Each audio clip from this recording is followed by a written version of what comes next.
Bismillahirrahmanirrahim. Assalamualaikum warahmatullahi wabarakatuh. Apa kabarnya rekan mahasiswa hebat? Semoga semua dalam keadaan sehat dan tetap semangat. Saya Bu Enda Finatariani, dosen pengampu mata kuliah Manajemen Pemasaran. Pada materi bab 12 ini, kita akan membahas mengenai keunggulan kompetitif, penciptaan strategi keunggulan kompetitif, dan keunggulan kompetitif berkelanjutan. Salah satu faktor yang harus dipertimbangkan dalam sebuah perusahaan adalah bagaimana perusahaan tersebut dapat bertahan dan mencapai tujuannya melalui keunggulan kompetitif perusahaan. Apa sih keunggulan kompetitif? Keunggulan kompetitif adalah kemampuan perusahaan untuk memiliki kinerja yang jauh lebih tinggi dan unggul dibanding dengan kompetitor dalam industri sejenis melalui karakteristik dan sumber daya yang dikelolanya secara maksimal. Menurut Wasserman dan Kleiner, menyatakan keunggulan kompetitif adalah memungkinkan perusahaan untuk memasuki industri dan menemukan cara baru dan lebih unggul serta lebih efektif untuk memposisikan produk yang lebih baik daripada pesaing mereka. Dan manfaat keunggulan kompetitif itu sendiri bagi sebuah perusahaan adalah yang pertama, mempertahankan posisi perusahaan sebagai market leader atau pemimpin pasar. Yang kedua, mendukung kesuksesan perusahaan dalam jangka waktu lama karena sifatnya yang unggul dan kompetitif itu tidak mudah untuk ditiru oleh para pesaing. Yang ketiga, meningkatkan kinerja perusahaan dan juga menciptakan produk yang benar-benar dibutuhkan oleh konsumen. Sebuah perusahaan agar dapat mempunyai keunggulan kompetitif, maka sejatinya memiliki sebuah strategi atau mengembangkan strategi perusahaan. Strategi perusahaan itu sendiri adalah dasar dari perusahaan yang menentukan arah tujuan dari bisnis itu sendiri. Menurut Gamble, menyatakan bahwa strategi perusahaan adalah rencana yang dijalankan perusahaan untuk proses bisnis dan operasionalnya. Strategi perusahaan itu sendiri adalah bagaimana perusahaan mampu perubahan bisnis yang mencakup perubahan kompetitif dan pertumbuhan karyawan untuk mencapai tujuan yang ditetapkan dan memenuhi kebutuhan pelanggan. Bagaimana tahapan perencanaan strategis? Tahapan perencanaan strategis jika dilihat dari waktu yang digunakan umumnya dapat dikelompokkan ke dalam 3 tahapan perencanaan. Yang pertama, perencanaan jangka panjang. Rencana ini menjangka waktu sekitar dari 5 tahun ke depan yang bersifat strategis. Yang kedua, perencanaan jangka menengah. Rencana ini menjangka waktu 3-5 tahun.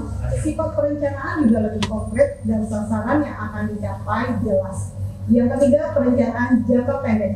Rencana ini menjangkau waktu paling lama 1 tahun, bersifat konkret, lebih rinci, lebih terukur, dan sasaran yang dicapai juga harus lebih jelas. Selanjutnya, penciptaan keunggulan kompetitif. Di sini menurut Michael F. Horton berpendapat bahwa fungsi manajemen utama terkait dengan strategi. Berarti membangun posisi unit perusahaan dan mengirimkannya, juga memperdagangkannya dan beradaptasi dengan berbagai peristiwa. Dalam analisanya tentang strategi bersaing atau yang kita kenal dengan Porter Five Force, suatu perusahaan menurut Richard Porter mendefinisikan ada 3 jenis strategi generik, yaitu pertama keunggulan biaya, perbedaan produk, dan juga fokus. Strategi yang pertama yaitu diferensiasi, yaitu di mana salah satu tipe strategi kompetitif di mana organisasi berupaya membuat produk atau jasa yang ditawarkan berbeda dengan pesaing. Strategi ini memiliki keunggulan dan juga kelemahan. Dari segi keunggulan, yang pertama melindungi dari pesaing melalui customer transaksi yang loyal. Yang kedua, menghindari kebutuhan terhadap low cost position. melalui peningkatan margin. Yang ketiga, memberikan margin yang lebih tinggi sehingga memungkinkan perusahaan mengatasi supplier power dan mengurangi buyer power. Yang keempat, perusahaan menikmati customer loyalty yang tinggi dan lebih sedikit ancaman dari pesaing. Untuk kelemahannya sendiri, yang pertama, keunikan yang tidak berharga atau tidak bermanfaat. Yang kedua, terlalu banyak diferensiasi yang tinggi, maka harga premium juga menjadi tinggi. Yang ketiga, diferensiasi itu mudah sekali ditiru oleh para pesaing. Yang keempat, perbedaan persepsi diferensiasi antara penjual dan pembeli. Contoh perusahaan yang menggunakan strategi diferensiasi ini yaitu Starbucks, di mana perusahaan ini dengan kopinya yang memiliki kualitas tinggi yang berbeda dari kopi shop yang lainnya. Yang kedua, kepemimpinan biaya merupakan salah satu tipe strategi kompetitif di mana organisasi secara agresif berupaya menjadi lebih efisien dari pesaing-pesaingnya dengan memotong biaya produksi dan pengawasan biaya yang sangat ketat.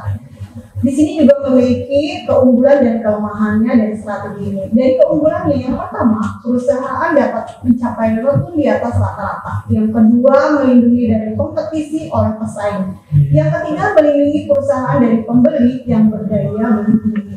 Yang keempat, posisi perusahaan yang menguntungkan atas produk substitusi yang diperkenalkan oleh pesaing baik yang sudah ada maupun pesaing baru. Untuk segi kelemahannya dari strategi ini, yang pertama, terlalu banyak berfokus pada satu atau beberapa aktivitas dalam rantai nilai. Yang kedua, semua pesaing memiliki input atau bahan mentah yang sama. Yang ketiga, strategi terlalu mudah juga untuk ditiru oleh para pesaing. Dan kelemahan yang keempat adalah terkikisnya keunggulan biaya jika informasi biaya yang tersedia untuk pelanggan meningkat.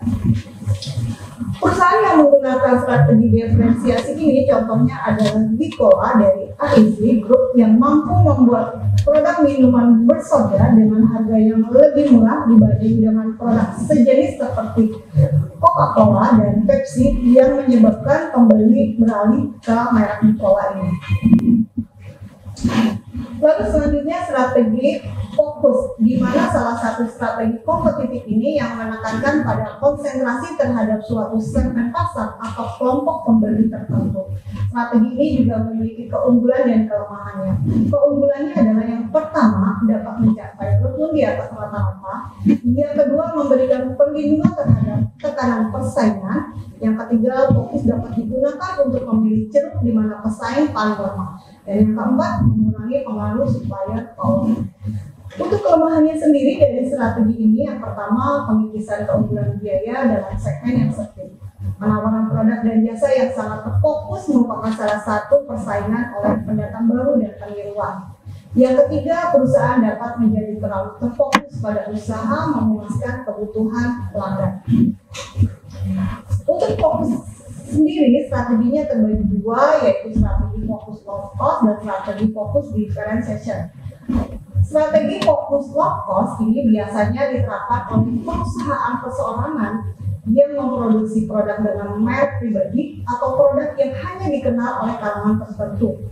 Perusahaan tipe ini tidak perlu mengeluarkan banyak biaya untuk mengembangkan produk, biaya iklan, biaya tenaga kerja, penjual, atau biaya marketing. Ini biasanya dilakukan oleh home industry dari Cina yang memproduksi produk-produk yang lebih murah dibanding dengan kualitas yang mereka tawarkan, sehingga banyak produk-produk Cina yang dibeli oleh masyarakat Indonesia karena tadi biayanya yang lebih murah. Yang kedua, strategi fokus differentiation, di mana strategi ini diterapkan oleh perusahaan yang memiliki produk massal. Biasanya perusahaan yang memproduksi barang untuk pasar besar, tetapi juga memproduksi barang untuk pasar kecil atau ceruk pasar dengan perbedaan atau spesifikasi yang ditawarkan dalam produknya. Perusahaan yang menggunakan strategi ini contohnya adalah Toyota yang memproduksi Lexus. Selanjutnya, keunggulan kompetitif berkelanjutan. Keunggulan kompetitif berkelanjutan adalah suatu kondisi atau keadaan yang menempatkan perusahaan dalam posisi bisnis yang menguntungkan atau unggul dari beberapa tahun. Jadi setelah keunggulan kompetitif dimiliki oleh perusahaan, dan perusahaan itu terus berada di posisi terdepan dan menguntungkan, maka ini masuk dalam keunggulan kompetitif berkelanjutan. Menurut Bernay, bahwa keunggulan kompetitif berkelanjutan adalah sebagai kesinambungan manfaat dari penerapan strategi penciptaan nilai unik secara serempak pesaing potensial yang tidak dapat meniru manfaat tersebut. Apa saja keuntungan kompetitif yang dapat dipertahankan ketika menciptakan posisi yang dapat dipertahankan melalui pengembangannya? Yang pertama, produk yang unik dan dihargai. Keunikan dan nilai mungkin berasal dari sumber daya manusia yang unggul, teknologi yang dimiliki, penggunaan bahan baku juga yang unggul. Yang kedua, definisi target pasar yang jelas dan ketat. Semakin jelas dan semakin ketat fokus perusahaan dalam mencari pasar tertentu, semakin besar kemungkinan akan melayani pasar dengan sukses. Yang ketiga, peningkatan hubungan pelanggan. Menciptakan ikatan yang lebih dekat dengan pelanggan akan membantu perusahaan untuk membangun posisi yang dapat dipertahankan oleh pasar. Jadi bahwa dalam keunggulan kompetitif ini bahwa perusahaan akan tetap terus bertahan dan akan tetap terus mencapai tujuan yang diinginkannya. Terima kasih materi dari Bu Enda. Wabillahi taufiq wal hidayah. Wassalamualaikum warahmatullahi wabarakatuh.